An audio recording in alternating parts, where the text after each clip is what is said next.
The harmonic array station hung like a ghost in the maw of deep space. Rin Vale watched its outline grow larger in her viewport, silver skeleton, glimmering against the iridescent swirl of the Andromeda twin stars. Plasma storms boiled beyond its orbit, light bending at the edges of her field of view, distorting time and sense.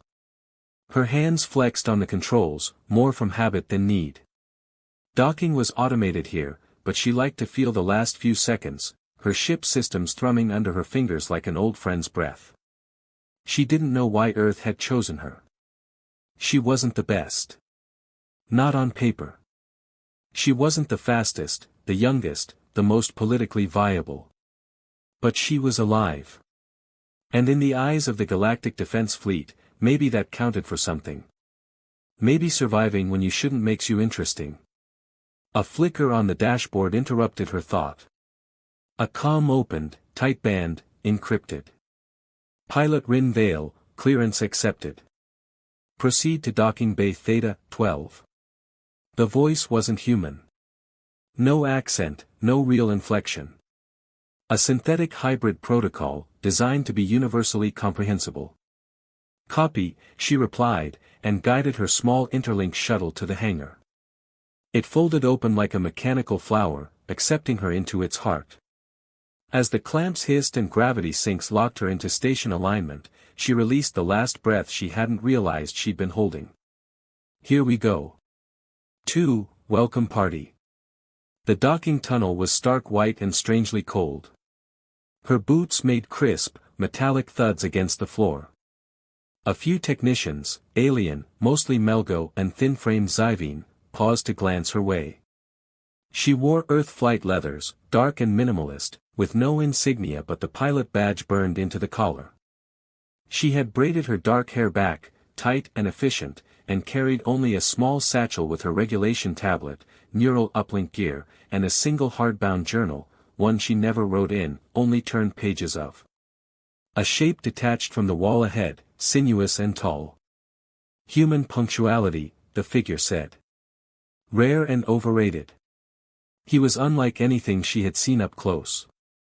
7 feet tall, serpentine in posture but with upright balance, arms jointed in 3 segments, and skin like obsidian glass flecked with gold.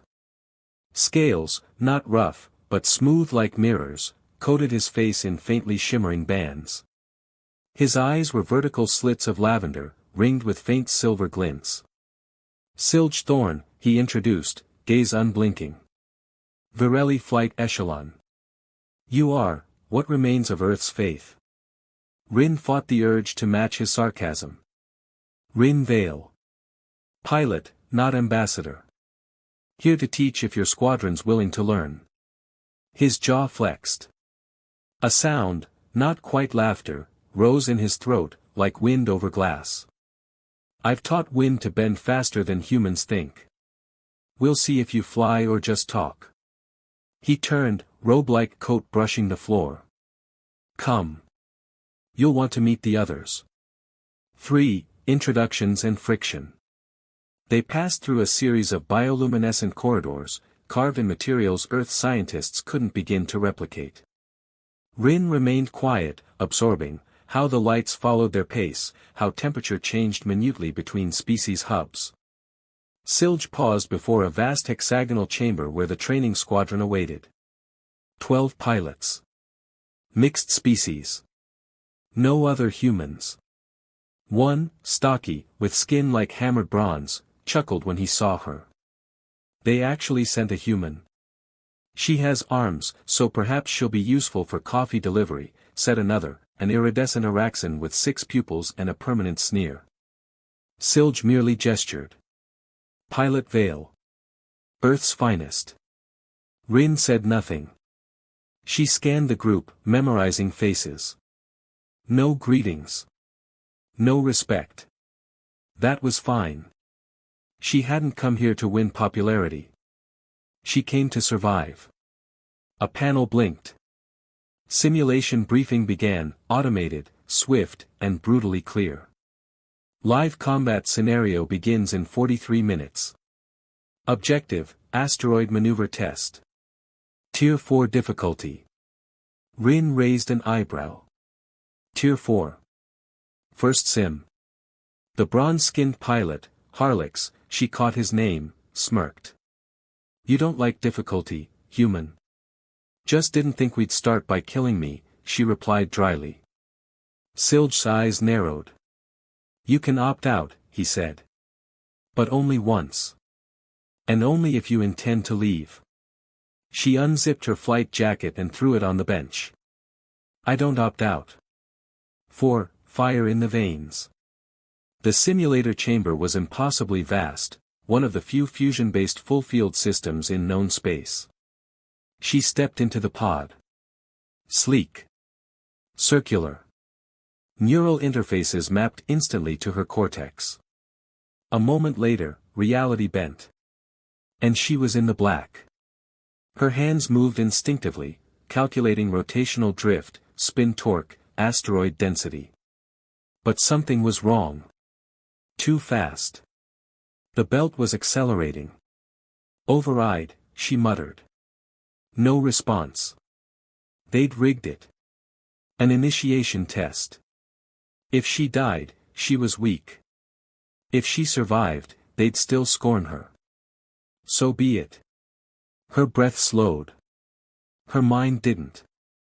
She cut engines just before the next asteroid pass, letting drift carry her through a canyon of spinning death.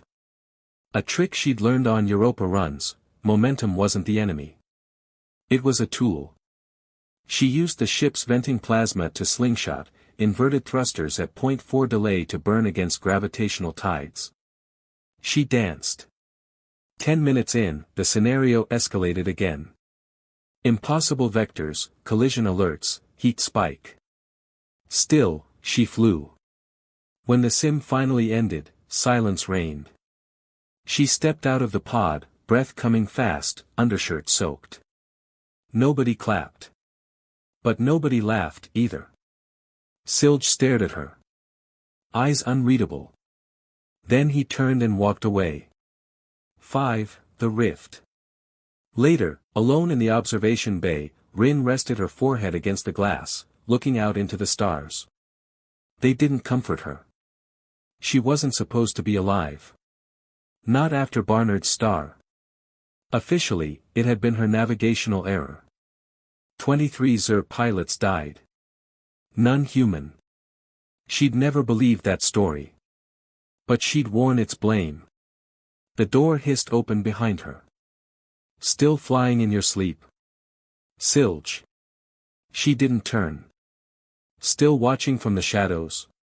His voice was closer now. You fly like someone with nothing left to lose. She half smiled. Maybe I don't. They stood in silence. The void yawned before them. He stepped beside her, just close enough she felt the ambient heat of his presence. You shouldn't be here. I agree. And yet, he paused. There's something I don't understand. Ask. Why not fail? Why not take the easy path, prove the rest of us right? She turned to him finally. Because every time you expect me to crash. I remember the look in the mirror when Earth Command told me I lived. I remember the guilt. The rage. And I'd rather die flying than live as your footnote. For a second, his face changed. Not pity. Something else. She didn't understand it yet. Tomorrow, he said, softly, we fly together. Then he left. Silge Thorne always flew alone. Not because he lacked squad mates, Varelli squadrons flew in perfect triads, tight and elegant.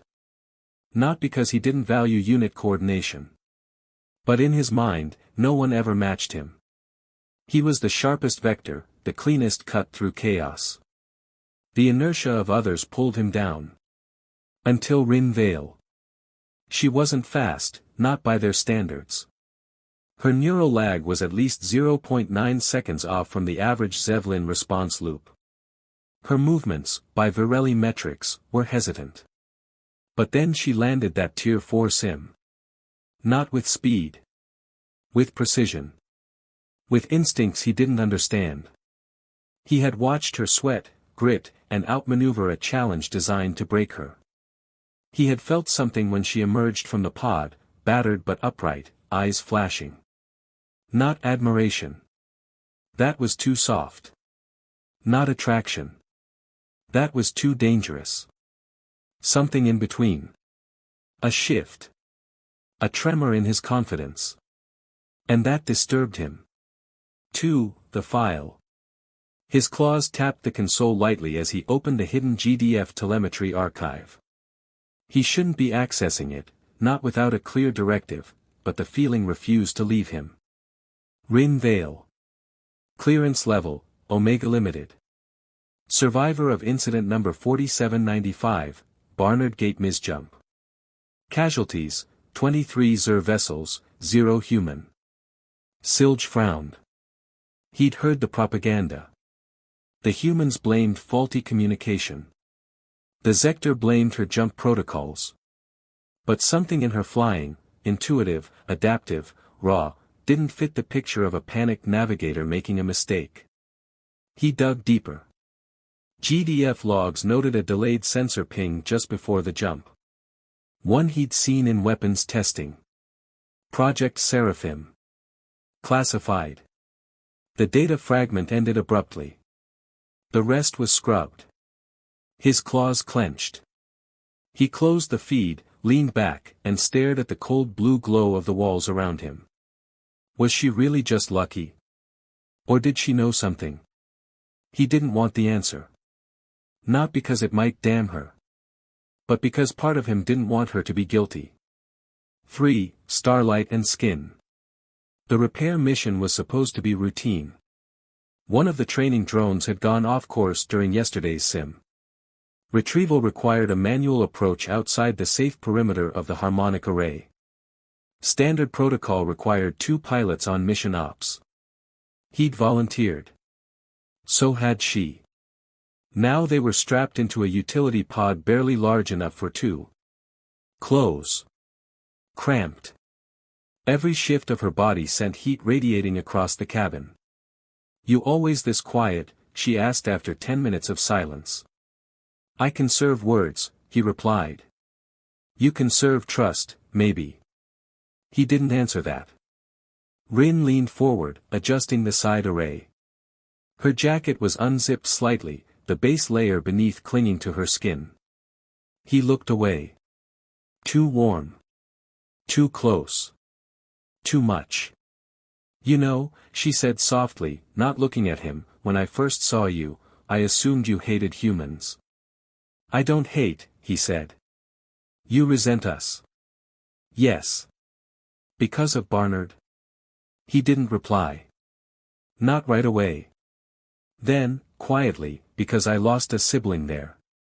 Pilot Vren Thorn." She turned to face him fully. Her expression was no longer teasing. "I'm sorry," she said, voice flat with sincerity. "I wasn't the cause.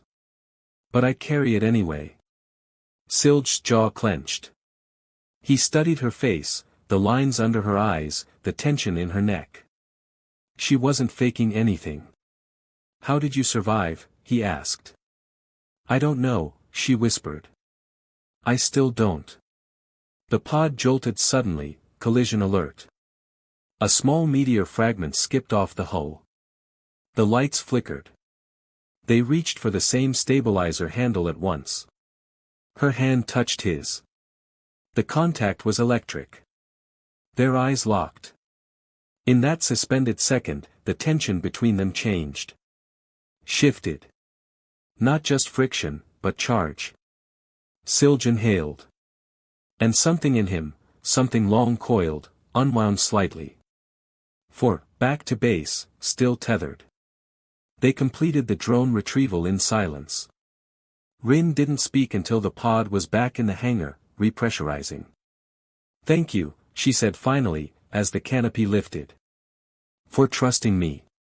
Silge hesitated, then stepped down, tail curling slightly behind him in a gesture of thought. "You're not what I expected." "Neither are you," she replied, brushing a strand of hair from her brow. "I still don't understand you," he said. "I don't trust unknowns." You don't have to, she said, almost sadly. But I'll still fly beside you. He watched her leave. The space she left behind felt colder than before. 5. Night whispers. He dreamed in vectors. But that night, she appeared in them, drifting between gravity wells, her voice cutting across the silence like music. Why do you run from feeling, Silj? Because it pulls me off course. Then maybe your course needs changing. He woke gasping, heat blooming in his chest. And for the first time in cycles, he feared the pull of inertia. Not of speed. Of her. Narataean stood at the viewport of Observation Deck 4, her arms folded lightly across her chest, watching the artificial gravity rings rotate around the core of the harmonic array. To others, it was a marvel of engineering. To her, it was noise. She didn't see the world in steel and thrust vectors. She saw emotions, streaming like aurora threads, each pilot humming with a signature. Right now, the array pulsed with disharmony. Too much heat. Too much friction. And it all centered around Rin Vale and Silj Thorn. Nera let her mind drift. Not invasive, not yet, but brushing the edge of active fields. Her abilities weren't telepathy as humans understood it. She didn't hear thoughts, but emotional resonances, like scent trails in a vacuum. And theirs were unmistakable. Silj, burning with confusion, aggression, suppressed desire. Rin, raw ache masked by control, guilt clinging to her like wet fabric.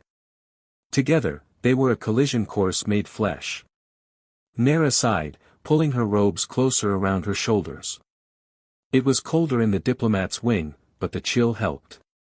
It reminded her that her own emotions, long sealed, were her own to manage. She had trained for years to be objective. But that was before Kale Rusk. 2. The past arrives in black and gray. Nera found Kale exactly where she'd expected him, the GDF Archive Center, alone, surrounded by cascading holoscreens and glowing data strings, hands flying across touch-sensitive panels. His dark blonde hair had grown out since they last met, now it curled slightly at his temples, damp with the sweat of obsessive work. He didn't look up when she stepped into the room. I know that walk, he said. Only one diplomat in this quadrant floats like a ghost. Nera tilted her head. And you still bury yourself in data like a man escaping gravity. I'm not escaping. I'm hunting, Kale replied. She approached slowly, eyeing the screen. You've been looking into Project Seraphim again. His fingers froze over the keyboard. I never stopped. The lights flickered briefly. As if the array itself didn't want this discussed. You promised, she said softly. That after the incident. That I'd stop asking why 23 Zector ships died and only one human lived. Kale's voice turned bitter. No. That's not a promise I can keep. Nera took a slow breath. The data is sealed. Your clearance won't hold. I don't need clearance when I have patterns. Ship telemetry. Jump signatures. Someone altered the GDF logs, Nera. And you think Rin was involved? Kale's jaw tightened. No. But I think she's in danger. 3. Feelings reignited. Silence stretched between them. Not cold silence. Familiar. Intimate. Kale's voice broke it. I missed your voice. Nera looked away. You're not supposed to say that. Screw, supposed to. You miss me too. You hide it behind robes and neutrality. That was a lifetime ago. 3 Earth years. She didn't answer. Instead, he stood, walked to her, slowly, as though she might disappear. He stopped barely a breath away. Nera. Her pulse fluttered. Emotions pushed against the dam she had carefully built. You left, she said, voice quiet. When I needed you most. You told me to. You didn't fight. I didn't know how. His hand brushed hers. In her mind, emotions bloomed, regret, warmth, anger, longing. Too many things. Too quickly. And then, she kissed him. 4. Aftermath. Nera lay with her head on Kale's chest, the dim lights casting gold across their skin. I should leave, she murmured. You won't, he replied. She smiled into his shoulder. No. You're still the only person who hears everything I don't say, he said. Still the only one who scares me. She sat up slowly, the moment fading. I'm not here for us, she said firmly. I'm here because something dangerous is growing between Silge and Rin. And someone at this station doesn't want the truth exposed. Kale looked at her. Then we're both still hunting ghosts. Nera nodded, rising to her feet and adjusting her robe. I'll speak to her, she said. Rin. Alone. I want to see what she's hiding, and what she's feeling. 5. Empath vs. Pilot. The meditation chamber was empty when Nera arrived, except for Rin Vale, seated cross-legged on the floor, eyes closed, breathing slow. You meditate? Nera asked gently. Sometimes, Rin answered without opening her eyes. Helps me not punch walls. Nera smiled faintly. She sat across from her, mirroring her posture. I came to talk. I gathered. You have that I'm about to unravel you expression. Nera waited. Emotions trickled in. At rest, Rin was surprisingly still, no chaos, only coiled self-discipline. You've been through a lot, Nera said. Barnard. The training here. The distrust. I've earned most of it. Not all of it. Rin opened her eyes. So you're the telepathic diplomat with a hidden agenda. Finally, someone with less subtlety than me. Nera chuckled softly. No agenda. Just instinct. I know who you are. You were at Europa 9. With Kale. Nera blinked. He told you? No. I saw it in how he looked at the stars when he said your name. That hit harder than Nera expected. I don't know what you're hiding, she said softly. But I don't think you're dangerous. Then why are you here? Because you're not just a pilot. You're a question. And the universe wants an answer. Rin's jaw flexed. Then, quietly. I never wanted to survive Barnard.